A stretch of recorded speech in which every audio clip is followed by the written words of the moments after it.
Oi, gente, bom dia, tudo bem com vocês? Bem-vindos ao primeiro vídeo sobre o nosso livro Um Copo de Cólera. Estamos abordando em clube de leitura e está sendo muito gratificante essa experiência com todos vocês. Eu fiquei muito surpresa e feliz assim, de ver a interação de todo mundo e perceber que cada um deu uma contribuição sobre a sua experiência de leitura. Foi muito legal o encontro e espero que os próximos encontros sejam bem interessantes também. Primeiramente eu gostaria de destacar alguns aspectos da obra e que fazem jus ao que ela retrata, né, ao que ela descreve e como que esse envolvimento é realizado ao longo da narrativa. Primeiro, que os personagens, eles não são nomeados. Então, a todo momento a gente vê a utilização do pronome, né? Ele, ela, sem nomeação. E talvez eu li em alguns artigos que isso talvez seja a referência de que o que eles estão vivenciando ali naquele momento seja algo que pode acontecer com qualquer pessoa. Então, esse plano de abrangência que se multiplica é muito interessante para que o próprio leitor se coloque no lugar, né, daquele que está narrando. Não que ele seja o personagem, não é longe disso, mas que a experiência seja tão profunda, tão sinestésica, que faz com que a gente se sinta dentro da história, né, que é contada. Bem, eu gostaria rapidamente de elencar com vocês alguns aspectos curiosos da narrativa. A gente tem um personagem masculino que narra a partir da sua perspectiva a relação com essa jornalista, né? E ele coloca sempre coisas que estão circulando na sua mente, coisas muito intensas, e a gente nunca consegue saber ou discernir se aquilo que ele fala, se aquilo que ele está descrevendo naquele momento é realmente aquilo que está acontecendo, ou se ele está exagerando, ou se ele está preso, né, numa narrativa um pouco diferente do que acontece na realidade. É muito interessante como isso suga a gente para dentro da história. O capítulo inicial ele se chama A Chegada, e o capítulo final, não sei se vocês notaram na distribuição, né, das divisões de capítulos, ele também se chama A Chegada. Então isso já remete a um certo aspecto de circularidade, né, como se algo começasse de um jeito e terminasse do mesmo jeito, como um círculo, né, que vai retomando essa chegada ao final. É interessante ver isso e depois que a gente terminar a leitura, fazer uma reflexão, né, no último vídeo a respeito dessa circularidade que acontece na narrativa. Bem, eu gostaria de, com vocês, tentar elencar algumas características muito interessantes. Primeira coisa que eu queria falar é a respeito do jogo de sedução. Parece que é um jogo de sedução em que ele tem uma certa expectativa de como que a personagem vai agir. Ele traz da memória dele lembranças, né, de como ele se comportava com ela e de como ele pode se comportar agora para que ela haja de determinada maneira. Então, há uma certa tentativa de controle dele, né, por parte dela, e isso é bem presente em todas as descrições. Outra coisa que é muito interessante é a densidade poética da linguagem, como que o Radu Nassar ele vai criando imagens, né, e tecendo configurações descritivas que são tão fortes que a gente consegue imaginar perfeitamente aquele cenário. Para quem conseguir assistir o filme depois, né, com Alexandre Borges e a Julia Lemertz, é interessante porque, pelo menos para mim, na minha experiência, não é que foi muito parecido, mas de certa forma reproduziu de forma muito fidedigna o que estava acontecendo naquela leitura. Então eu pude visualizar, né, através das próprias imagens, aquelas descrições. E recomendo, é muito legal procurar esse filme, assistir depois da leitura. É uma experiência muito, muito boa mesmo. Outra coisa que é interessante de falar é esse reino do silêncio, né? Porque às vezes parece que rola um longo hiato entre eles e a relação ela só se consuma no entrosamento sexual deles. Parece que na hora de tentar entender um ao outro, ela pergunta, acho que em 2 capítulos diferentes, o que você tem? Ele não responde, ele muda de assunto. Então a impressão que eu tenho é que ele fica preso na narrativa dele e ela na narrativa dela. E há um certo distanciamento. Essa aproximação entre os dois só acontece através do desenlace físico, né, do contato físico. Tem também uma ambivalência, né, na narrativa. Então parece que ao mesmo tempo em que ele está consumido por aquilo, que ele está gostando daquela relação, ele também sente uma certa repulsa, um certo ressentimento, tem uma tensão entre os dois ali. Uma passagem que eu achei bem interessante, eu gostaria de trazer aqui para vocês, está no capítulo O Levantar, em que ele fala assim: eu estava confuso no meio de tanta neblina, quando ela veio por trás e se enroscou em mim de novo. Mas eu, com jeito, acabei dividindo com ela a prisão a que estava sujeito. Ou seja, ele considera aquele entrosamento dos dois, aquela relação, uma prisão, né? Como que essa palavra prisão é forte, né? Ele se sente preso de alguma forma.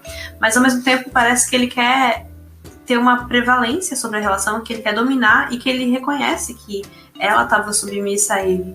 Então, como que ele pode reconhecer que ele domina a relação e, ao mesmo tempo, falar que está preso? Mas isso foi uma escolha dele, né? Essa relação entre os dois é uma escolha, mas uma escolha que traz certas consequências, né? E como a gente vê nesses primeiros capítulos uma perspectiva que é praticamente só dele, a gente não sabe o que está se passando com ela, né? Depois a gente vai ter uma narrativa que vai partir dela, vamos entender mais a mente dessa personagem, né? Mas como a gente está preso no que ele pensa, fica uma visão que tem apenas uma faceta, né? No capítulo Banho, ele fala em um momento, né? Me lave, tenho pressa disso, como se ele estivesse determinando, né, que ela fizesse aquele ato de lavá-lo. E aí ele começa a descrever, né, ela esfregando com as unhas a cabeça dele. E é engraçado como essa descrição dele, para ele parece ser algo extremamente prazeroso, mas eu tive a impressão de, pelo fato de esse esfregar com as unhas ser algo forte, intenso, talvez houvesse da parte dela, que a gente não consegue saber, né, mas talvez houvesse uma certa raiva, uma certa agressividade. Então ela estava lavando ele ali com raiva para terminar logo aquilo, ou será que ela estava gostando, né? Aí fica essa dúvida, né, na narrativa.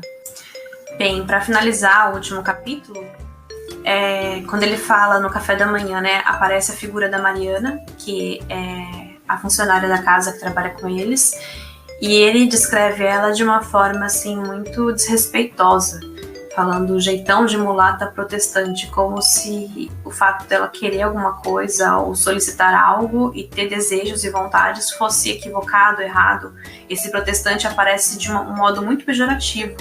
E aí a gente traz, né, a história para o contexto em que foi escrita, no ano de 1970, em que essas questões sobre preconceito, lutas raciais, estavam sendo colocadas em evidência de forma sutil, mas estavam sendo colocadas de certa forma. Gente, para finalizar, eu gostaria de trazer para vocês duas referências muito legais e dizer assim que eu estou muito feliz com a participação de todos no grupo. Eu acho que trazer uma narrativa assim que descreve em pouco tempo, pouca concentração de tempo, né, um fragmento do cotidiano, algo tão intenso, suscita muitas reflexões interessantes, né? Tanto da questão sobre a mulher, a questão da reflexão filosófica, contextualização social e histórica, e é gratificante ver o clube de leitura, o modo como ele está se desenvolvendo.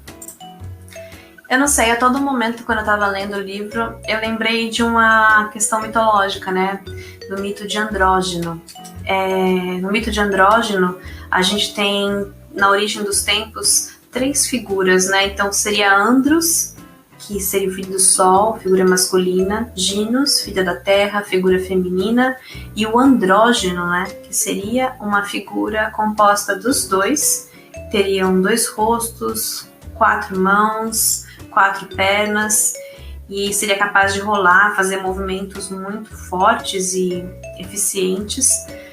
Essa criatura, ela vivia antigamente, né, de acordo com a mitologia, na Terra, e aos poucos ela foi querendo dominar o Monte do Olimpo, e isso fez com que Zeus refletisse a respeito da sua presença na Terra, e resolveu dividi-la em 2. E aí quando ele fez essa divisão, logo depois ele decidiu criar um órgão sexual para que essas criaturas pudessem copular em certos momentos e fazer a reprodução. E desde então, né, essa figura da divisão do eu que era uno, essa nostalgia de unidade, né, de querer se completar com o outro, de querer fazer essa fusão, ela percorre, né, a humanidade, tanto no sentido filosófico, né, da gente querer sempre atingir um ápice, a gente querer completar algo, como no sentido de almas gêmeas, né, da relação afetiva com o outro, com uma alteridade. E isso a todo momento, a todo instante, percorreu assim as minhas reflexões durante a leitura, e esse mito de andrógeno ficou muito forte na minha mente.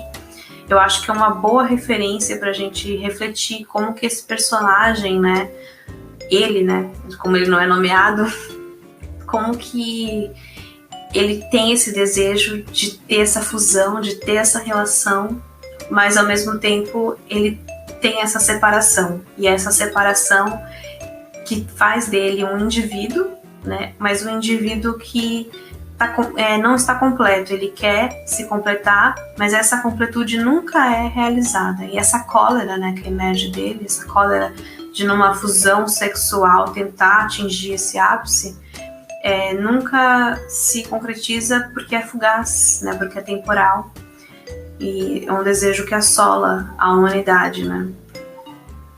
E outra referência que eu queria trazer para vocês aqui, que eu achei muito interessante, é falar que, assim, por mais que esse livro tenha sido escrito há bastante tempo, a gente tem que considerar que naquela época as coisas estavam se modernizando muito, né? E as relações, elas estavam se tornando mais fugazes. E eu lembrei muito do sociólogo Zygmunt Bauman. E aí eu peguei alguns trechos do capítulo dele, desse livro aqui, ó, O Amor Líquido. É um livro muito bom, que fala sobre a fragilidade das relações humanas, e trouxe um trecho para ler para vocês. Não sei se vocês vão fazer uma referência, uma relação com a leitura do Copo de Cólera, mas acho que é bem interessante fazer uma reflexão a respeito. Ó, fala assim: o desvanecimento das habilidades de sociabilidade é reforçado e acelerado pela tendência, inspirada no estilo de vida consumista dominante, a tratar os outros seres humanos como objetos de consumo e a julgá-los segundo o padrão desses objetos, pelo volume de prazer que provavelmente oferecem em termos de seu valor monetário.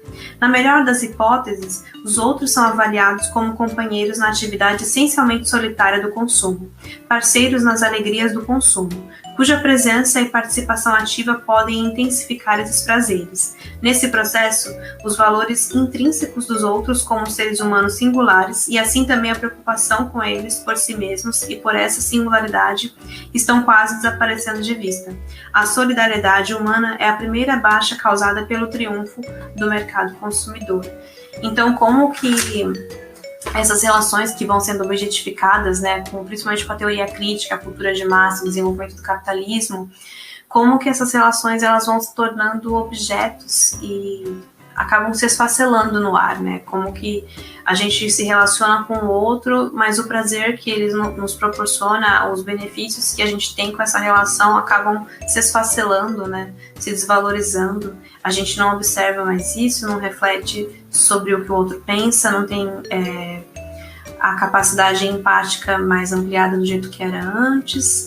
Um outro texto muito interessante de comentar também, do Walter Benjamin, sobre o narrador, em que fala sobre a perda da nossa capacidade de contar histórias, né? Antes as histórias eram muito ouvidas de uma vila para outra, as pessoas contavam histórias umas para as outras, e com a modernidade isso foi se perdendo, né? Essas narrativas, elas foram voltadas aos romances, que na verdade a leitura de um romance, se você pensar bem, é uma leitura solitária, né, do homem burguês moderno, e isso acabou trazendo um certo distanciamento entre o eu e o outro, né? E aí acho que essa escuta que vai se perdendo do outro foi principalmente em decorrência disso. Eu acho que o clube de leitura talvez seja uma oportunidade, sabe, da gente resgatar esses contatos, da gente colocar a escuta ativa, ouvir, não se prender tanto nas nossas próprias narrativas, nos nossos próprios ensejos e vontades. Tem uma outra passagem aqui que eu achei muito interessante também, em que ele fala assim: se eu amo alguém, ela ou ele deve ter merecido de alguma forma. Eles o merecem se são tão parecidos comigo de tantas maneiras importantes que neles posso amar a mim mesmo. E se são tão mais perfeitos do que eu posso amar neles o ideal de mim mesmo. Mas se ele é um estranho para mim, e se não pode me atrair por qualquer valor próprio ou significação que possa ter adquirido para minha vida emocional, será difícil amá-lo. Então a gente pensa, o que é o amor, né? Será que o amor é a gente esperar que o outro seja como a gente quer? Será que o amor é ficar preso nessa narrativa do eu, só do eu, e não se abrir para o outro, né? E eu acho que isso é muito presente na história do Radu Anassar, no Copo de Cólera, porque parece que esse personagem ele se perdeu dentro de si, né? Então, achei legal trazer essas referências, espero que vocês tenham gostado. Vamos continuar com o clube de leitura. Gente, obrigada por terem assistido esse vídeo. É muito gratificante poder compartilhar com vocês essas experiências. E comentem aqui embaixo o que vocês acharam, se tem mais alguma coisa interessante para acrescentar, com certeza deve ter muita coisa legal. E um grande abraço para todos e até o próximo encontro.